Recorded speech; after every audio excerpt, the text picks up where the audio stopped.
Hello, welcome to Ken study.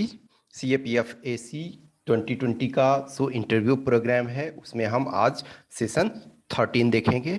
इसमें है how to handle uncomfortable question. कुछ question जो एग्जाम में इंटरव्यू में पूछे जाते हैं वो अनकंफर्टेबल होते हैं, नो डाउट। अनकंफर्टेबल क्वेश्चन आपको टॉर्चर करने के लिए नहीं पूछा जा रहा है। अनकंफर्टेबल क्वेश्चन सम टाइम पूछे जाते हैं कि how you are handling the pressure. A lot of time ऐसा होता है जिसमें आपके ऊपर प्रेशर होता है, बहुत प्रेशर होता है। वो प्रेशर आप आइदर सोशल इशू के कारण हो सकता है, वो प्रेशर आइदर इकोनॉमिक इशू के कारण हो सकता है, वो प्रेशर आइदर आपके अपब्रिंगिंग के कारण हो सकता है, वो प्रेशर आपके आइदर इमोशनल अटैचमेंट के कारण हो सकता है। That can be from any type. तो उस इशू को किस ढंग से हैंडल करना है हम इसमें ये देखेंगे। फॉर एग्जाम्पल, जो रियल एग्जाम्पल मैं बताता हूँ, जो अभी मैंने एक कैंडिडेट से इस क्वेश्चन पे पूछा था। फॉर एग्जाम्पल, मैंने शिवाजी के बारे में अनकंफर्टेबल कुछ क्वेश्चन पूछे। तो यदि yes, Shivaji is like God like figure in Maharashtra, if you will ask the same question in from a candidate who is from northeast or from Bihar, Shivaji is not that much famous in a Bihar person of Bihar. Yes, कोई politician होगा जिसका कि national level पे ambition होगा, वो different उस चीज को, लेकिन कॉमन मैन के नज़र में शिवाजी का डिफरेंट परसेप्शन है। तो यदि आप महाराष्ट्र से बिलोंग करते हो तो शिवाजी को डिफरेंट तरीके से देखते हो। यदि आप पंजाब से बिलोंग करते हो, यदि आप सिख हो, तो आप जो भी हैं महाराजा रंजीत सिंह को डिफरेंट तरीके से देखोगे, आप भगत सिंह को डिफरेंट तरीके से देखोगे, लाला लाजपत राय जी को डिफरेंट तरीके से देखोगे।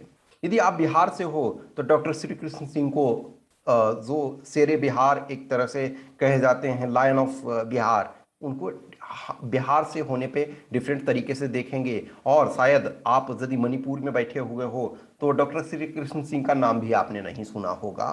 लेकिन बिहार का फॉर एग्जाम्पल, मेरे गांव के बगल के गांव के वो थे और बिहार के पहले चीफ मिनिस्टर थे और लायन ऑफ बिहार कहे जाते थे एक तरह से। वो उन्होंने बिहार में जो भी है स्वतंत्रता आंदोलन में अहम भूमिका निभाया।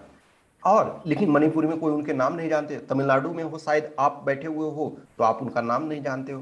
तो लेकिन जिनसे आपका इमोशनल अटैचमेंट जुड़ा हुआ है, उनसे किस संबंध में पॉजिटिव बोल रहे हैं तब तो एकदम सर बिल्कुल आपने सही बोला या मैम जो भी हैं। लेकिन कुछ अनकंफर्टेबल क्वेश्चन पूछते हैं तो आप कहीं ना कहीं, ये आपका फेशियल एक्सप्रेशन ऐसा नहीं होना चाहिए कि तुम काश महाराष्ट्र में होते या काश पंजाब में होते या जो होते तो बताता इस क्वेश्चन को पूछने का परिणाम नहीं। वो आपसे उतना ही वो पूछ रहे हैं जो कि कहीं ना कहीं वो वैक्यूम में नहीं पूछ रहे हैं, कि वो कहीं ना कहीं जो हिस्टोरिकल एविडेंसेस हैं, हिस्टोरिकल बुक्स में जो लिखे हुए हैं, जो कुछ चीजें हैं उसी आधार पे। अब ये है कि आपको उस पर्सनालिटी के बारे में जानना चाहिए। अब कहीं से भी आप हो, हर एरिया में, आप गुजरात से फॉर एग्जाम्पल हो तो आप सरदार पटेल और महात्मा गांधी के बारे में कैसे नहीं जानोगे। महात्मा गांधी के बारे में तो खैर और सरदार पटेल के बारे में हर कोई जान रहा, लेकिन कुछ और पर्सनालिटी हैं तो उनके बारे में आप जानना होगा। हर स्टेट में, हर चीजों में। तो एक ये हुआ फॉर एग्जाम्पल, मैंने बताया कि इस टाइप के यदि अनकंफर्टेबल क्वेश्चन पूछे जाते हैं तो किस ढंग से उसको डील करना है। कुछ जो ये पूछा जाता है, फॉर एग्जाम्पल मैंने देखा कुछ कैंडिडेट का ऐसा कि फादर के प्रोफेशन में भी फार्मर लिखा हुआ है, मदर के भी प्रोफेशन में फार्मर लिखा हुआ है, ठीक है, लेकिन फादर का इनकम तो आपने दिखाया हुआ है, मदर का इनकम जीरो एक तरह से दिखाया हुआ है। तो कहीं ना कहीं अब इसमें से ये सिंपल या तो डायरेक्ट क्वेश्चन पूछा जा सकता है कि यस हाँ जी, इसमें क्यों नहीं लिखे, why did not you mention income of mother, that she is also a farmer, she is also earning.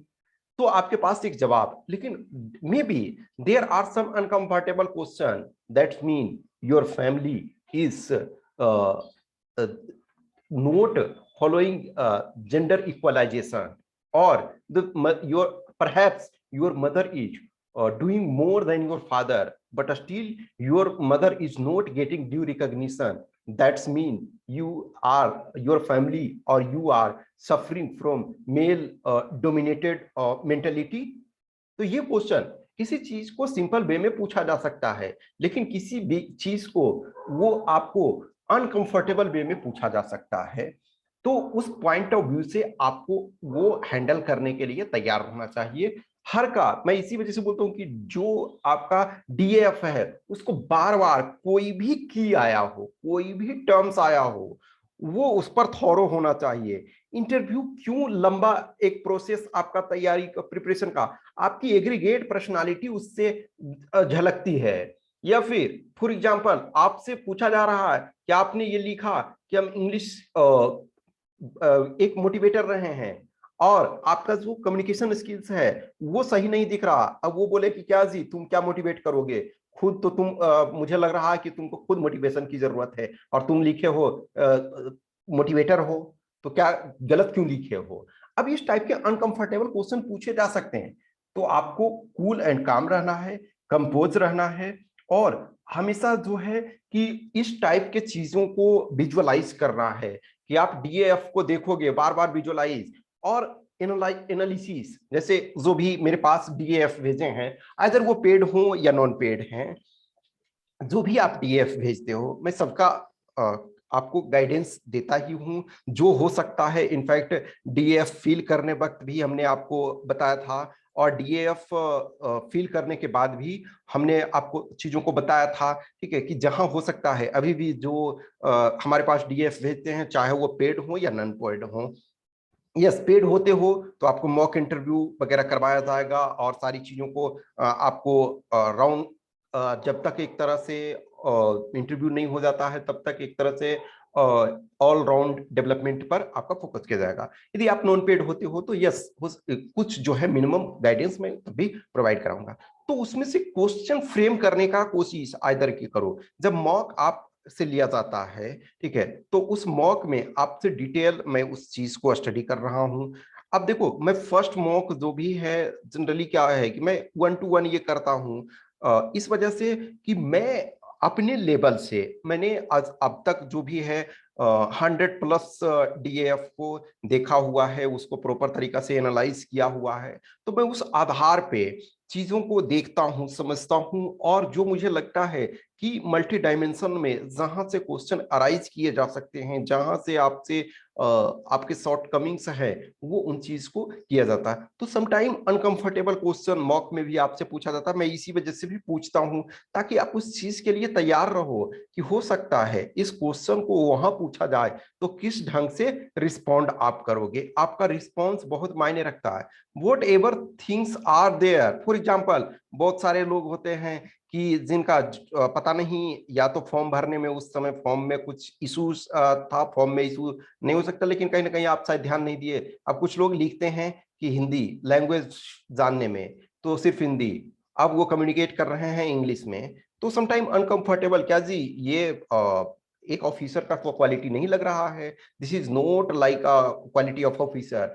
तो ये आपको ध्यान रखना है कि जो अब है उस पर आपको फ्रेम करना है, उस पर अनकंफर्टेबल क्वेश्चन आइदर देखो जब मॉक इंटरव्यू ज्वाइन करते हो, कहीं भी आप प्रोग्राम ज्वाइन करते हो, जहां भी कुछ जगह फ्री आपके पास है, कुछ जगह पेड है, जैसे लास्ट टाइम हमने सबको फ्री प्रोवाइड करवाया था, जो भी था कि यस जो भी आए फ्री। इस बार मैं कुछ चार्जेस कर रहा हूँ, अदरवाइज देखो जिनको पे नहीं करना चाहते उनके लिए भी मैं कर रहा हूँ कि मैं मिनिमम जो सपोर्ट है वो मैं करने के लिए तैयार हूँ। तो जहां से भी आप हो या फिर आप अपने फ्रेंड्स को दिखाओ, जो भी एक क्लोज सर्किल में है उनसे पूछो यस की इस पर एक कुछ जो क्वेश्चन है फ्रेम जो कर सकते हो वो करो, या फिर ऑलरेडी आपके कोई सीनियर हैं जो ऑलरेडी क्वालिफाइड हो चुके हैं तो वो फ्रेम, जितनी अधिक आप फ्रेमिंग 100 to 100 क्वेश्चंस फ्रेमिंग आपकी होती है। अब एक जनरलाइजेशन देखो, कभी भी मैं यही बताता हूँ कि जो मैं यहाँ प्रेजेंट कर रहा हूँ वो जनरलाइजेशन में प्रेजेंट कर रहा हूँ। जब आपके साथ 1 to 1 कम्युनिकेशन होता है, एटलीस्ट देखो जो पेड प्रोग्राम वाले हैं तो उनसे कम से कम हम एक तरह से कम्युनिकेशन क्या है 10 टाइम्स तो एटलीस्ट होगा ही। 10 टाइम्स उसको रिलेटेड लेकर के कभी आपका डीएफ आपने पहले भेजा तो उस डीएफ पे कि यस ये चीज़ों पे आपको करना है। फिर आपका मॉक हुआ, उस समय कम्युनिकेट हुआ।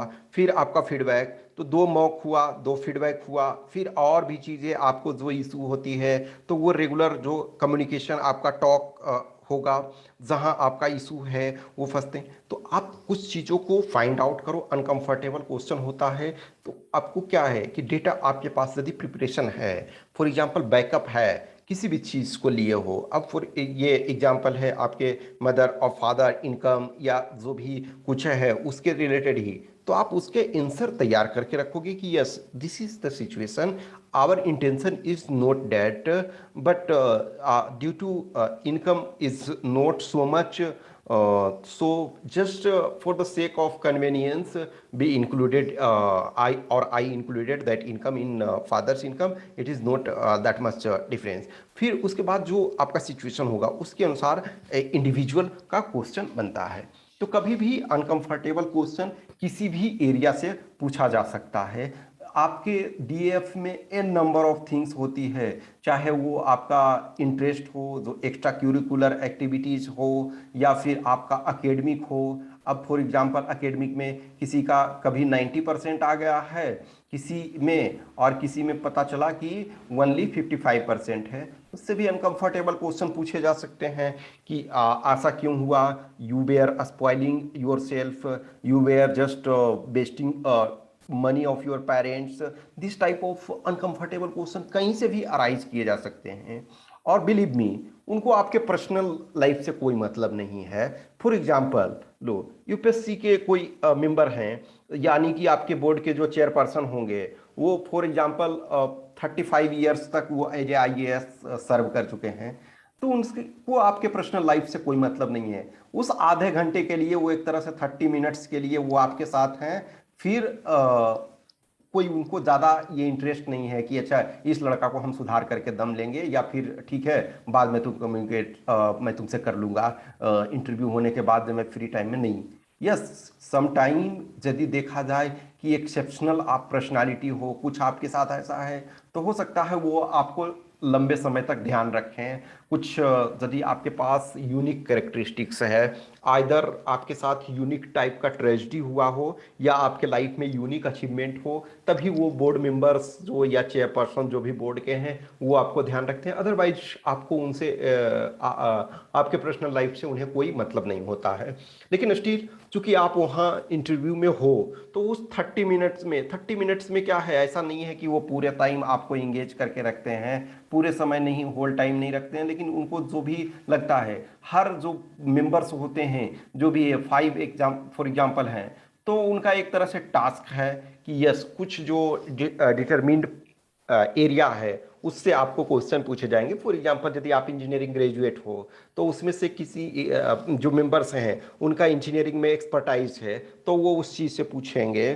फिर सपोज आप हिस्ट्री के ग्रेजुएशन या पोस्ट ग्रेजुएशन आप हिस्ट्री में किए हुए हो, लेकिन उसमें से कोई ऐसे आपको सपोज बोर्ड मेंबर में मिल गए जो कि हिस्ट्री में PhD किए हुए हैं, तो वो कुछ इंटरेस्टिंग चीज़ें आपसे पूछ सकते हैं, कुछ इंसाइट्स आपसे पूछ सकते हैं। लेकिन कुछ उसमें से अनकंफर्टेबल चीज़ को भी डालेंगे, कुछ आपको कंफर्टेबल भी डालेंगे, कुछ एक तरह से इनकरेज भी आपको करेंगे। ऐसा हमेशा ध्यान रखो कि बोर्ड मेंबर जो होते हैं वो हमेशा डिस्करेज करने के लिए नहीं होते हैं, वो इनकरेज भी करते हैं। इनफैक्ट शुरू में जैसे ही जाओगे तो जो भी चेयरपर्सन होते हैं, कुछ लोग होते हैं रियली डांटते भी हैं, जैसे फॉर एग्जांपल रजनी राजदान जो बनी बाद में फिर यूपीएससी की चेयरपर्सन भी बनी थी। तो वो कभी कभी जो है वो डांटती भी थी कुछ कैंडिडेट को, लेकिन मार्क्स अच्छा खासा देती थी। ऐसा नहीं है कि डांट रही है तो मार्क्स नहीं दे रही है। इनफैक्ट बहुत लोगों को मैं जानता हूँ जिसको कि डांटी अच्छा खासा लेकिन मार्क्स बहुत अच्छा दी, तो उससे कोई फर्क नहीं पड़ता है। जो डांटा भी जा रहा है तो वो आपके इंटरव्यू का एक प्रोसेस है। तो कहीं भी अनकंफर्टेबल फील करते हो तो उस आप अभी से ही, पहले से ही आप DAF को प्रॉपर तरीका से एनालाइज करो, उसको देखो, पॉसिबल क्वेश्चन आप फ्रेम करो, या फिर जहाँ से आप मॉक इंटरव्यू या फिर प्रिपरेशन गाइडेंस ले रहे हो वहाँ से फ्रेम के लिए यस कुछ कुछ करवाओ, या फिर जो आपके सीनियर हैं, फ्रेंड्स हैं, जो सपोज कम्युनिकेशन स्किल्स से लेकर के जिसमें भी डोमेन में एक्सपर्टाइज है, उनसे ये करो। ठीक है। और जो भी जिनको क्वेश्चंस क्यूरी डाउट है, जिनको लगता है कुछ, तो वो हमसे आप संपर्क कर सकते हो इस व्हाट्सएप नंबर या इस टेलीग्राम नंबर पे। ठीक है, तो आप पेड हो ना हो उससे कोई फर्क नहीं पड़ता है, आप पेड नहीं लेना चाहते हो तब भी है, यदि आप हमारे पास डीएफ भेजोगे तो मैं कुछ आपको गाइडेंस जरूर प्रोवाइड करूंगा। Okay, thank you.